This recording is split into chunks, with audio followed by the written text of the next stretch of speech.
What am I going to play?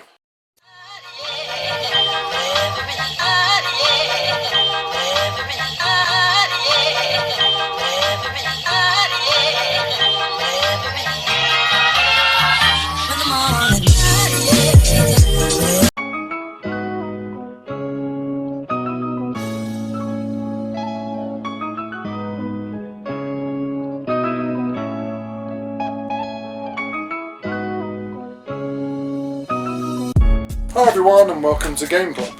Now in the past we all lived in one. They're tiny towns. Now in the future we live in massive mega cities. Obviously that link doesn't work, but we are going to play this and then review tiny towns. So join us as we do. Join me as I'm going to unbox Tiny Towns. This should be fun.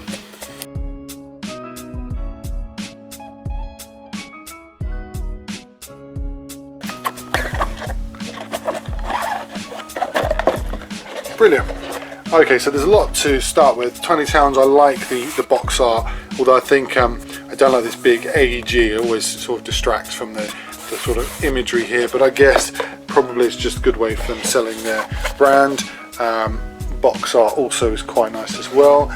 Okay, inside you've got this really lovely and very well written, to be fair, piece on Tiny Towns. You've got some great videos as well.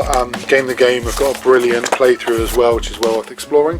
Tiny Town cards, which I like that. You've got your notepad, your building pad. They always annoy me because you always end up running out of those.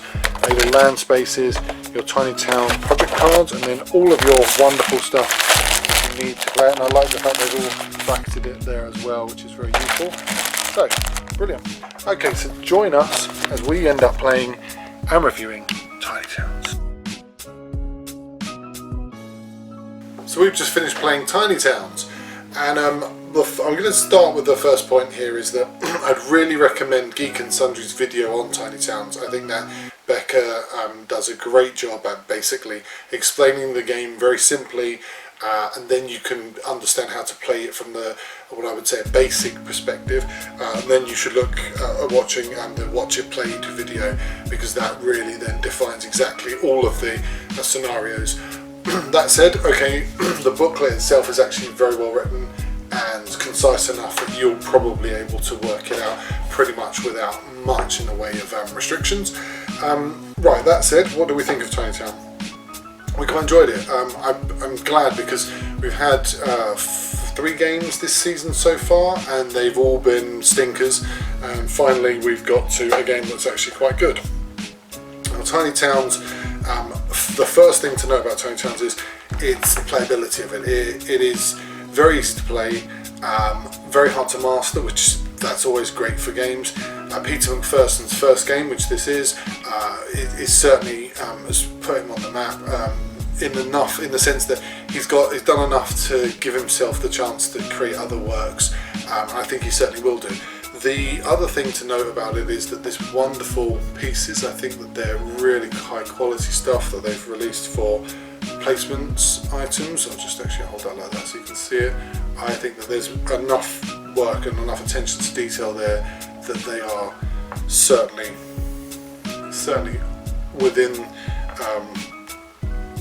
within their own sort of specs. Sorry, you can't really see that. I'll just try that out. That's probably the best I could do there.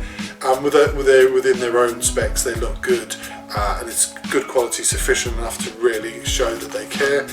Then you've got the board itself, a player board, which actually adds to this idea that it's easy to love, easy to play, but very difficult to master because of the restrictions within it, especially when you get to monuments, or when you get to certain, I'm just going to show you the cards here because I think they're also brilliant as well, well worth looking at, well worth kind of giving some respect to as well. And let's look at the monument cards. I just want to show the monument cards. See, the sophistication within the play makes it so that players are challenged constantly. You are playing it not just for scoring but also for patterns and also selection processes, and that can be very distinct and very difficult. which is why it's hard to master, but that makes it more and more fun to play. I think, in my personal opinion, I like the challenge. The point I would make as well is that there is a flexibility within the game, and the booklet says that as well, which I think is really good. This caravan mode, when you're first starting off, you can kind of put things to the side and then bring them in as and when you need to. That's unique in the sense that they've given the option for players to really explore and evolve with the play of the game and as they play the game. That is why I think this game is absolutely brilliant. I would certainly rate Tiny Towns up there in the top 10 games I've played in this year, and I've played a lot of games. So yeah, Tiny Towns, really well worth hunting down. If you haven't played it, or you have it on your maybe playlist, get it and play it, because I think you'll love it. That was Tiny Towns. I'm Simon, and this was Game Club.